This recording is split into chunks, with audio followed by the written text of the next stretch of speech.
We'll get started, I think, by just having everyone quickly introduce themselves and tell us what you're working on. Okay, I'm Kim Middleton. I am the Tech Transfer Officer at NASA Langley Research Center. Been doing it for about 4 months, but I've been in tech transfer for about 5 years. Probably have a very diverse Langley, what do we want to call it, career path. I started as a high school student in a secretarial co-op program.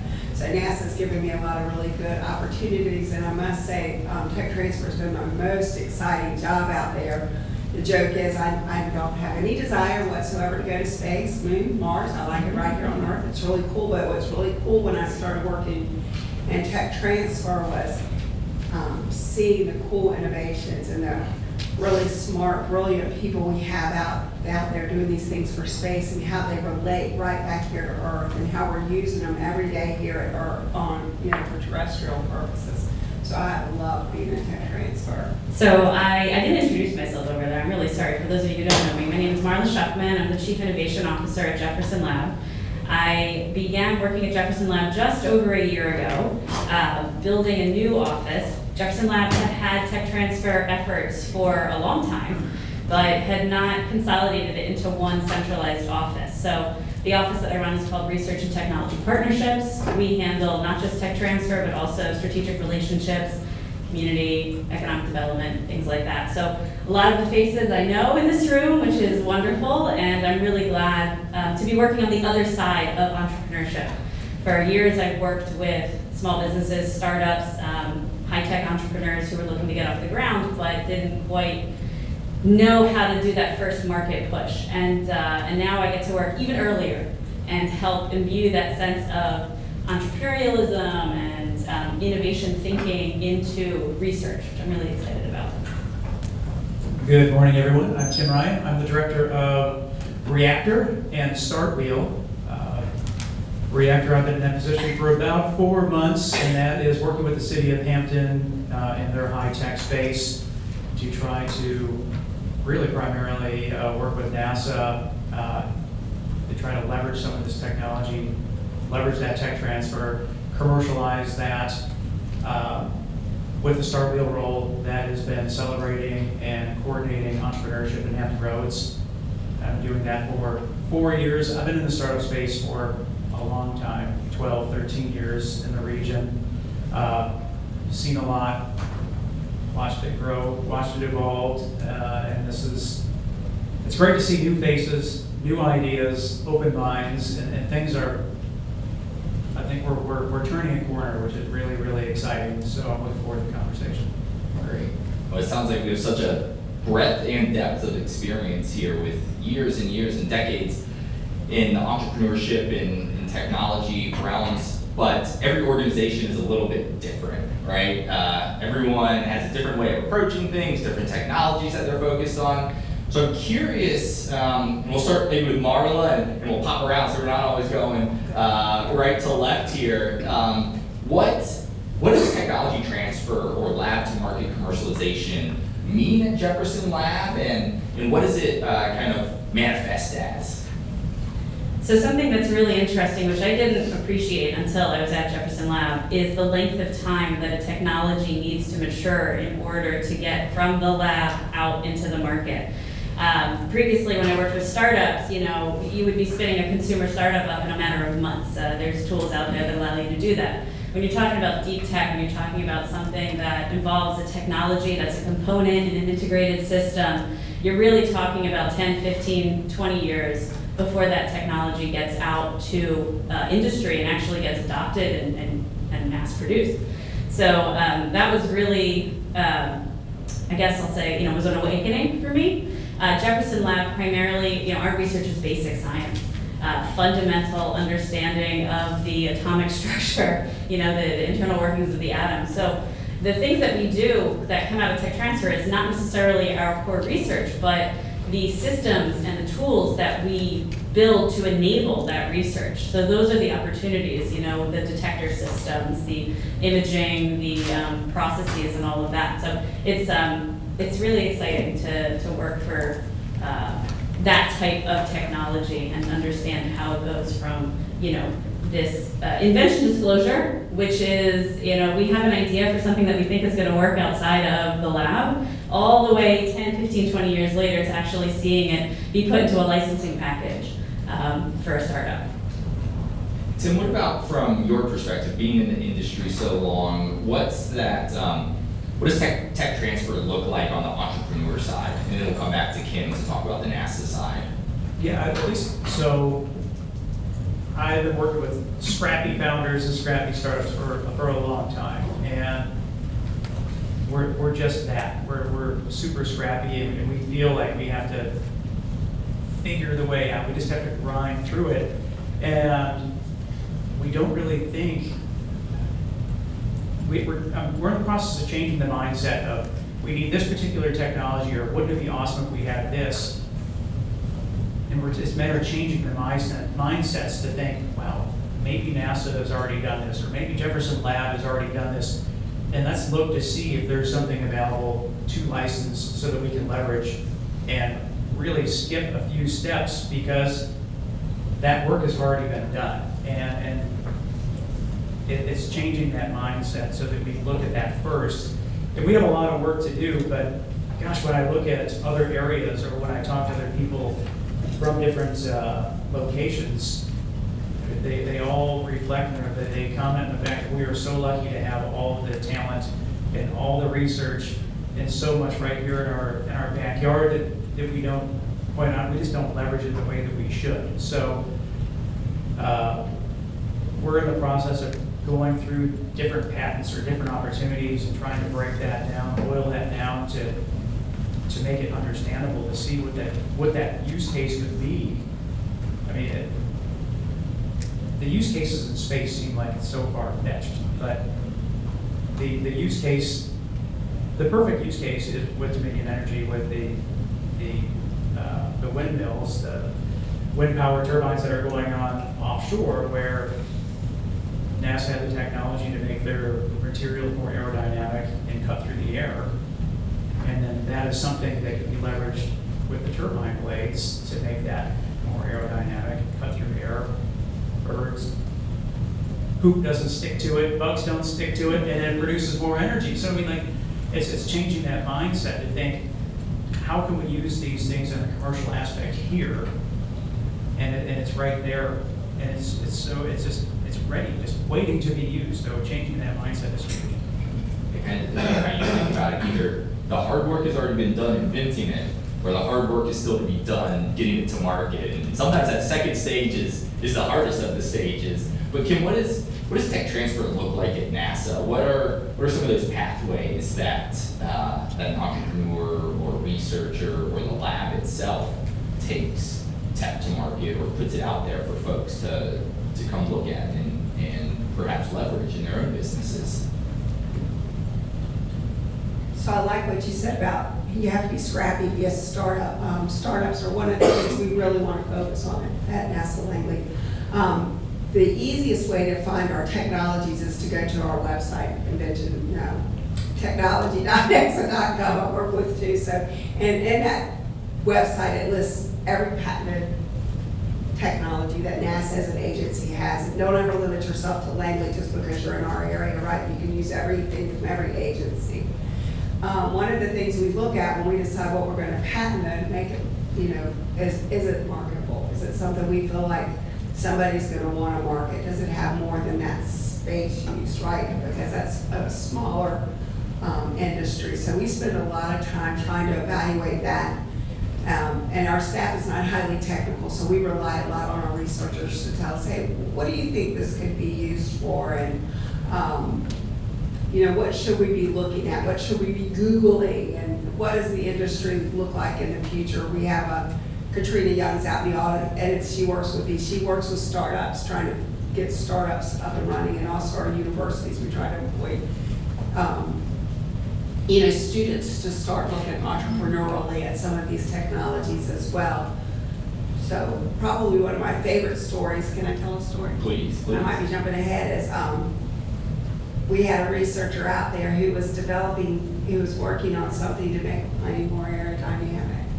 And it wasn't working. It just wasn't working in the lab, wasn't doing what he wanted it to do. And he was getting a little frustrated, but he kept working it. And he said one day he called some of his coworkers over, and he said, "But look what this is doing." And it ends up now, it's being used by Medtronic. It's the leads in all of our pacemakers. It's very small, it's very unintrusive, and it was accidentally developed in a lab. So I think that was pretty cool.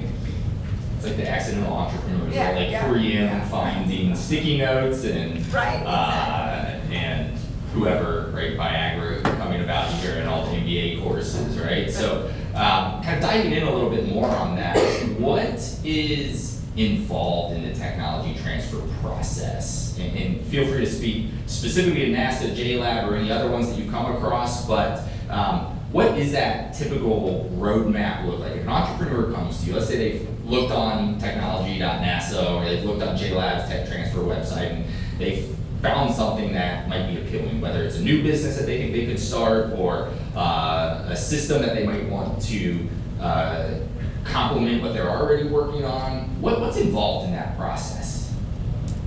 So for us, I guess since you mentioned our website, if they come to us through their website, they typically submit like an application or a questionnaire. And what we typically do at NASA is we try to get them to meet with that inventor, because the inventor knows what they've done more intimately than any of us do. And sometimes you're thinking this will do X and it won't. So, you know, the inventor sometimes will say, no, you know, it's not going to meet that need. But if it will meet that need, that inventor will, we give them about 8 hours of the inventor's time to just ask some questions and decide if it's going to work. We talk with them from a business sense to see what type of application would best fit them, whether it be a research license or a startup license, or if they're ready to really truly just jump right into a commercial license. But I think the greatest thing we do is to get them in touch directly with the inventor and let them have some discussions with them directly. So what's the, quickly, before we pass that on real quick, I'm just curious because you brought it up, research license versus startup license, what's the difference there? So a research license, you can't commercialize a product. You can't, you know, you can just go and see, will this do what I want it to do before you enter into any type of commercial phase. We grant them for typically a year, and there's a cost associated. It's $2,500 unless you're government to government or SBIR. Our startup license, however, is free. It's no cost to start up and no fees for the first 3 years. So we give our people with startups a chance to get up off their feet and try to get up and running. We do want our startup companies to come to us with a plan, a business plan, what they plan to do to commercialize. And as you know, again, as Tim was saying, you've got to have that endurance. I've seen over the years with that startup. You know, you come in there and you know, I have a great idea for one of our technologies myself, but that's not enough, right? You have to come in there. You have to have a plan. You've got to know the people to go talk to get the financing.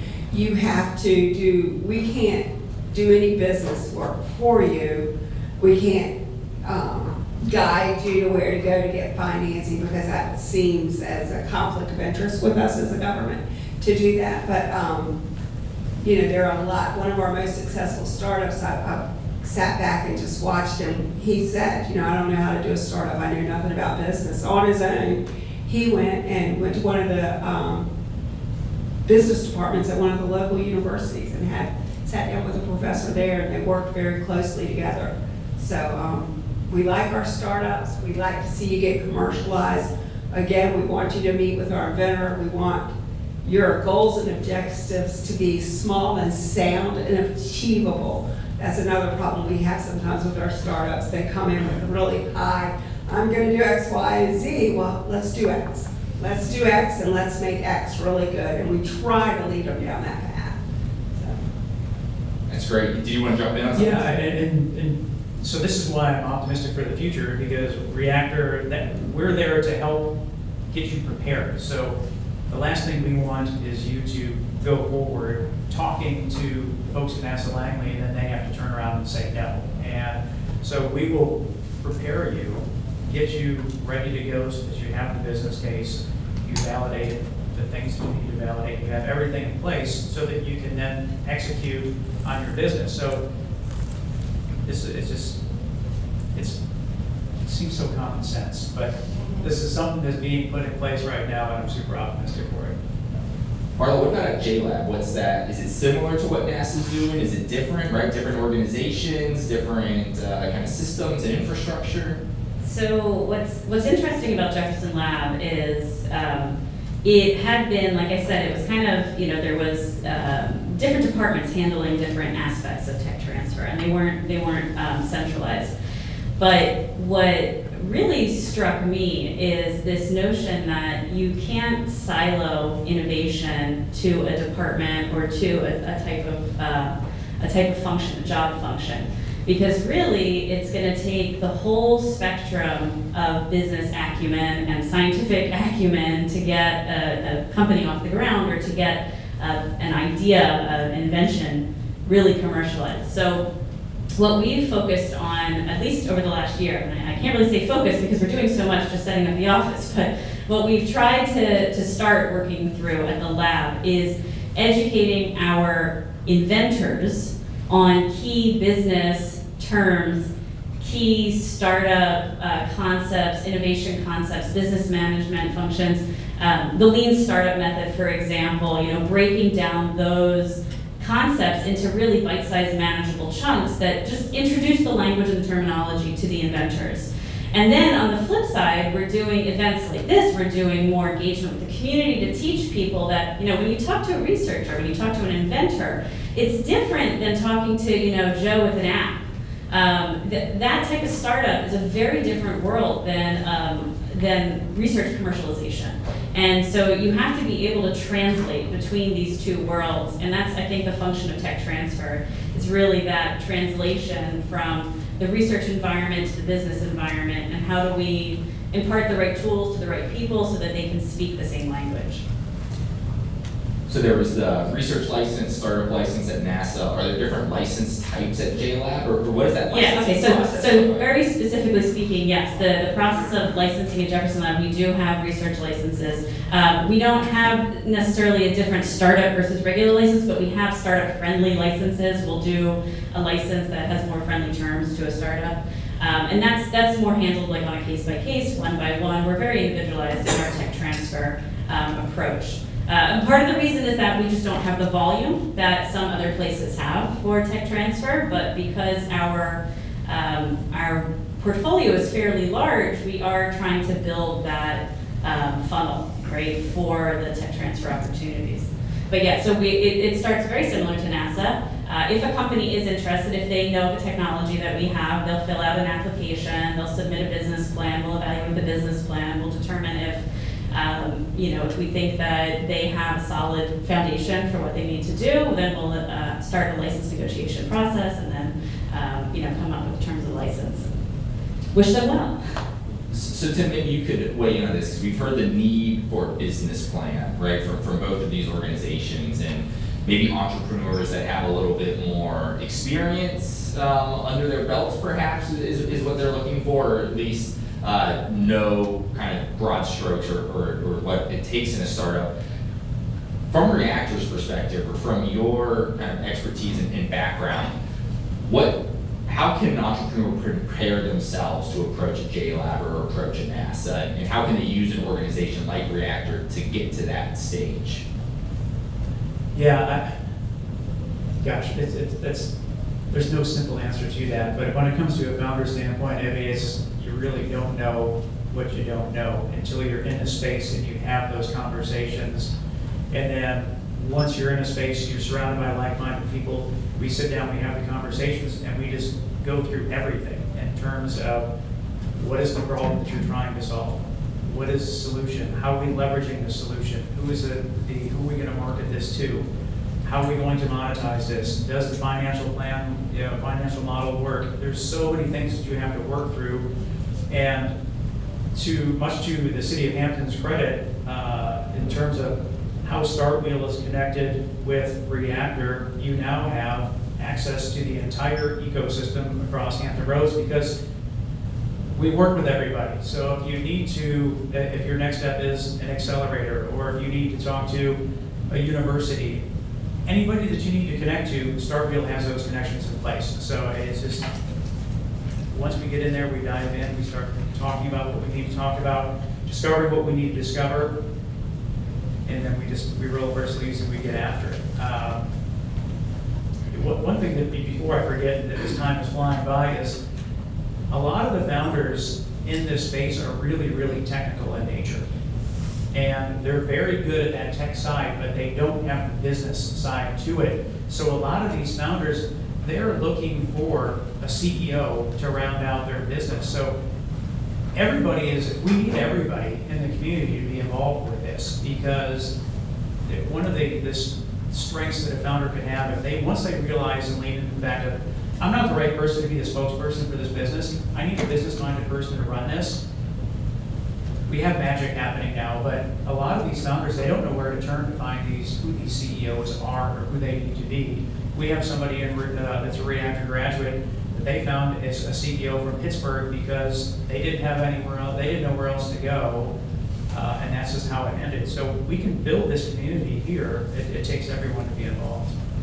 I love that. I think that's a big component of this is that ecosystem. And REaKTOR is one component, the city is another component, the labs are another component. Marla, you've worked broadly across the ecosystem, being an entrepreneur yourself, now at JLab here. What are some of those components within this ecosystem that are helping pull out some of these technologies and make that maybe a softer launch than maybe not a rocket ship, but it's more like a jetliner that takes off for these startups?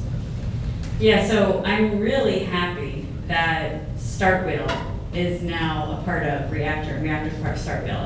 I think 10 years ago or 12 years ago, whenever Tim and I first met, there really were these like baby little bits in Hampton Roads, and I came here from a much larger startup ecosystem. I was living in Tel Aviv, and if anybody knows anything about Tel Aviv, it's second to Silicon Valley in startups per capita and venture capital and all of that. And coming to Hampton Roads was culture shock for quite a few reasons, but going from the tech community that's so imbued to a tech community that was just beginning, for me felt like, I was like, okay, what's my place here? Where am I supposed to help out? And at first I was, working with the entrepreneurs directly, trying to figure out, and then as I became more and more involved, I realized, that systems, right? Like we need to approach this from a systems thinking perspective. We need to support these organizations, try to build the connections between the organizations. So like the fact that we had lots of people trying to do the same thing and now we're trying to consolidate, I think that's a really big growth step for the region.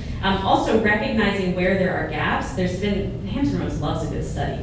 I mean, there's study after study on what is missing. And at the end of the day, what we need to do is really just need to get to work. We need to find the people who have these skills. We need to make the connections.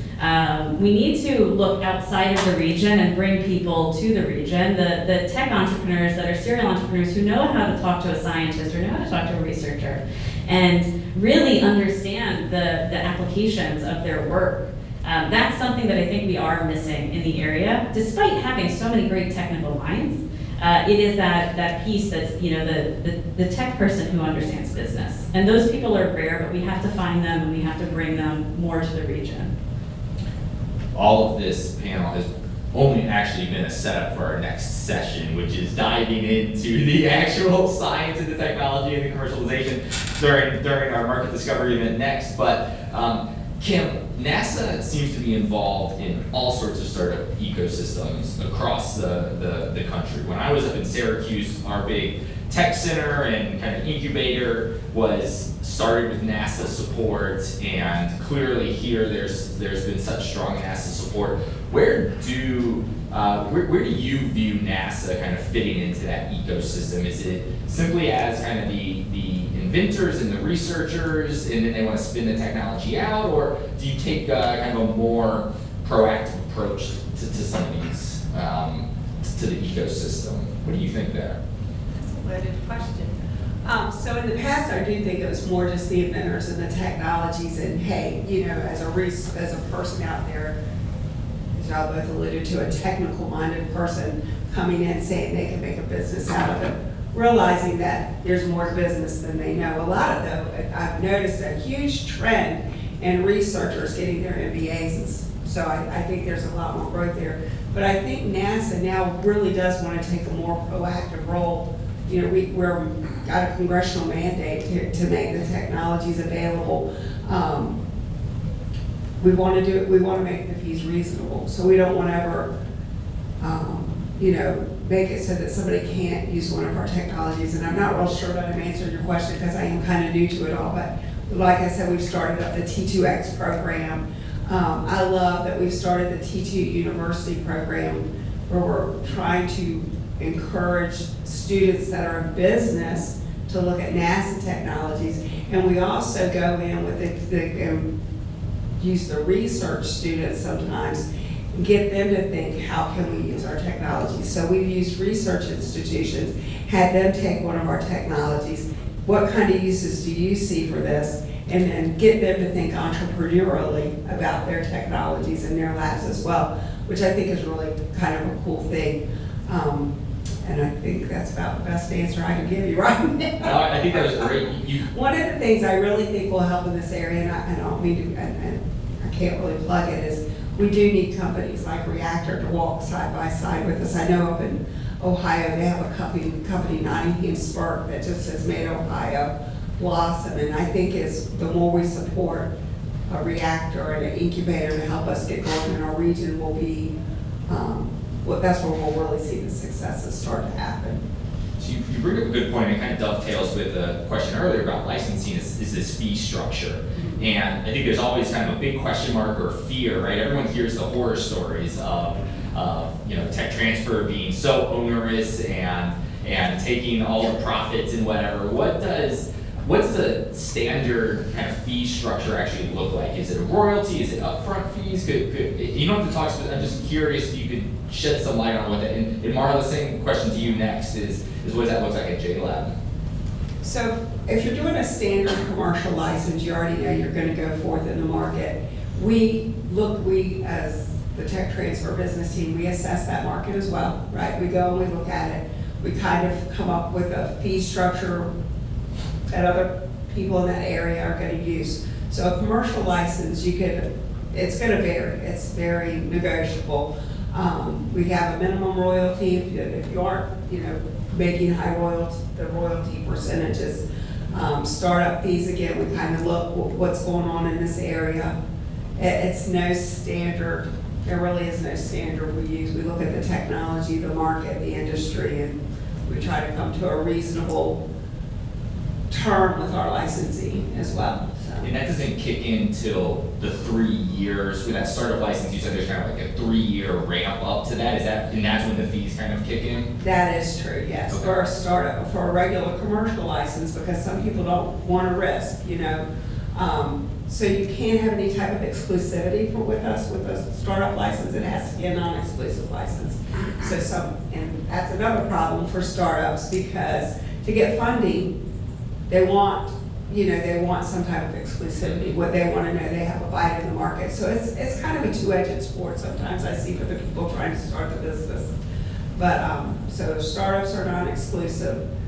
We do monitor, you know, we have to do what's best for the country, so we don't want to tie up, you know, our technologies with a company that's really kind of not being successful. So we do look for annual reports and read those, and productivity, and we make them meet milestones as they come along.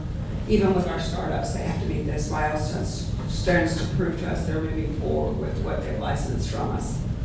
Marla, what about JLab? Yeah, so I don't have a ton of experience yet at JLab in this, and we're actually going through our first license since I've been at the lab. So this is my first time firsthand. But Delisa over here, I'm not going to put her on the spot or anything, but her, our chief legal officer, myself, we have a team-based approach to evaluating the licenses. We'll take a look at the company that wants to license. We do, like I said, have startup-friendly terms, so we might not charge, you know, a royalty until a milestone, but we may ask for an execution fee, right? And so we have to obviously get something for the license so that they can prove their, you know, it's the same idea. There's got to be buy-in from the startup side that they're actually going to make an effort to use the technology and commercialize the technology and create that economic value, which is the whole reason we have the IP. But it may be, like I said, it might be the same thing with NASA. 3 years down the road, there's another royalty payment. Royalties are split. But I want to talk a little bit on the other side of the inventor, because we also incentivize inventors, and I think that's an important piece of this too. If an inventor has one of their technologies licensed, the royalties are split 50-50. So half stays at the lab, half goes to the inventor. And I think we sometimes we play that up, sometimes we don't play that up enough. I think that also helps people understand, okay, there may be an application for this. And similarly, we don't necessarily do exclusive licenses, but we may do exclusive in a field of use if we can narrowly define that field of use.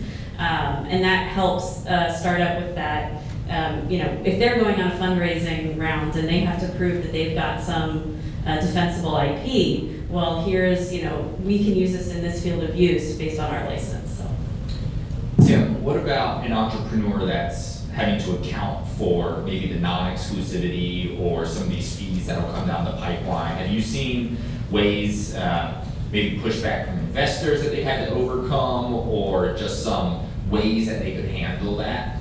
Yeah, I think that, everything comes down to numbers, right? So, I would rather have 10% of a watermelon than 100% of a grape. So, if you're able to leverage this type of technology, to me, that's just the cost of doing business. And you're unlocking so much more than if you were to try to do something on your own. So, there's that aspect of it. I would, then from the founder point of view, if you look at how much time and therefore money went into the research to perfect that technology, and then you're able to save all of that time and money because you didn't have to do it in exchange for a small percentage. To me, it's an absolute no-brainer in the sense of, again, it's just the cost of doing business, being able for you to commercialize this and get it to market that much sooner. So, clearly, revenue models have to work out to make sure that everything is there, but this is Silicon Valley, that's how it started. With silicon chips back in the day, and there's only so many places in the United States that have the resources that we have. So, the time is now. And in terms of not having exclusivity, there's one thing about this region is it's like island time here. Everyone's just at their own time schedule, and I think it's a great thing that they don't have exclusivity because people have to get going and take that market share. You should be given the opportunity to go at your own pace. It's just we've got to move, and there needs to be a sense of urgency. Marla, did you want to add on to that? I did, because you reminded me of something. It's not exactly part of this conversation, but in the Department of Energy National Lab system, and there are 17 national labs. You'll hear about them more later. It's just like NASA. It's a whole. It's all of the United States. This is U.S. economic competitiveness. This is the research dollars funded by taxes. So there's really this impetus that every person has buy-in to the technologies that come out of these R&D centers that are government funded. In that vein, I think it's really important if you're a business person who cares about technology development, if you're a business person who cares about state of the art, if you're a business person who cares about the future of green technologies, right? We do have this concept of use-inspired research. We do have this concept of place-based innovation. These are terms that are being thrown around more and more. And so if there is something that you see a need for, if there's an application that needs a problem solved that you think, NASA or JLab or any of the other FFRDCs, federally funded research and development centers, can help with, then go to the lab, go to the research center, and look into cooperative research, which is really that beginning stage of getting the entrepreneur connected, or getting the business industry connected with the research, and helping to guide that research towards a place that is going to be more successful in commercialization because it's been inspired by the end use. You bring up a great point, and I think it is relevant to this conversation, which is what are other ways that entrepreneurs can work with the research centers? So you brought up kind of joint research. Are there other ways? I remember when we first met and we were talking about Spark, it's like, what are all the ways that we could do this? And you sent me to a web page that had like, here are all the different ways that we can partner with organizations. What are some of those? Can you dive into, and if NASA has a similar setup, I would love to learn about those as well. Yeah, so the agreement that we like to work with a lot is called a CRADA, Cooperative Research and Development Agreement. That allows a company or a private industry or another organization to come in and join our researchers, putting funds into the research. And then the great thing about this agreement is it protects the IP so that the partner has sort of right of first refusal to that IP. Which means that, you know, for a period of time after the work is done, that company can then say, you know, any IP that came out of this, I want to license it. So that's one aspect. We work with founders by supporting them through small business innovation research and small business tech transfer, SBIR and STTR. We work with, you know, we do like this type of event, like I was saying, industry days. You know, we are working more on the entrepreneurship side. Some of the labs are doing programs which are based off of kind of like what you guys did at NASA with the university program in Florida. I don't remember the name of it, but where, you know, you bring a pool of IP, you kind of pool some IP together and you have people evaluate it. There are other labs that are doing that. We're looking at how we can do that type of work as well, where there's you know, IP bundling, or there's a set of IP, there's a particular problem, you bring industry, you bring the researchers that are in that problem, and you do almost like a hackathon style, you know, event for that. Okay, what about on NASA's side? Are there similar programs? It sounds like there might even be broader and more different types. Actually, they're pretty similar to Jeff Labs. We don't use CRADAs, we use Space Act agreements. They can be reimbursable or non-reimbursable. We do joint ownership agreements, as she stated. If we're co-invent a technology, they, as she stated, have a period of time for right of refusal. SBIR, STTR, we try to do community events. Pretty much exactly the same, I would say, yeah. I feel like STTRs are one of the like redheaded stepchildren of the kind of America's seed fund world, right? And it should be utilized more. So, you know, with just a couple minutes, just want to see if anyone else out there might have questions, if they would, yeah. Cool, so. And please introduce yourself too. Hey, my name is Thomas Hunter. I'm the founder of Organic Energy. And my question to you guys is, because what I'm hearing is, say that you're like a multi-founder, you have a lot of business experience, you founded companies, either sold them or grew them. And it kind of sounds like, you know, maybe there's a mechanism where we as founders can partner with you guys to help commercialize some of those technologies that the brilliant, smart scientists and researchers have kind of, you know, cultivated together. Is there a way, if you guys can, maybe you guys explained it already, but is there a way where founders like myself could connect with you guys to help commercialize some of these technologies? And then what would be like the financial mechanism to make everybody happy?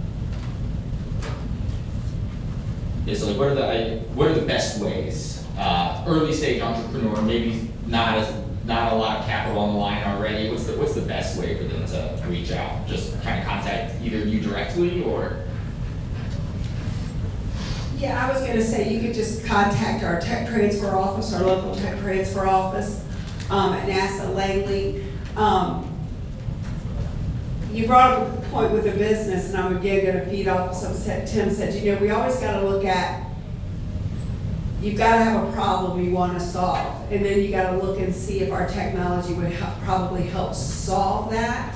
And so if you came to us and maybe said, you know, I'm looking at this area, and this is what I think, do you have technologies that would help meet this need? We could do a technology search and see what we have patented and maybe provide that to you.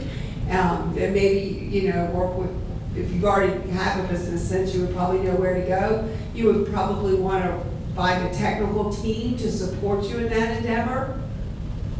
Can I flip it over? Let's say I don't have a business, but I just have experience as growing businesses, and I just want to contribute to this world with my business, you know, acumen. Is there things that I could pick Because I know, like, I went on NASA or some, like, a website, and I could kind of pick which technology I think I resonate with and think I can commercialize. Is that like opportunities? So have I got a program for you? I completely forgot to mention one of the programs that has been running for, I don't know, 6 or 7 years, I think, within the National Lab System. Some of you might be familiar outside of the lab system, called REaKTOR. REaKTOR is this limited duration program where you have an entrepreneurial lead, you have a researcher, some IP that's come out of an FFRDC or NASA or whatever, or a university even, and the program that we participate in at Jefferson Lab is called Energy REaKTOR. It's through the Department of Energy. It's modeled after NSF REaKTOR, so if you're familiar with NSF, National Science Foundation, right? So that program is something that is perfect for an entrepreneur who doesn't have an attached business, who wants to come and work with a technology at a lab.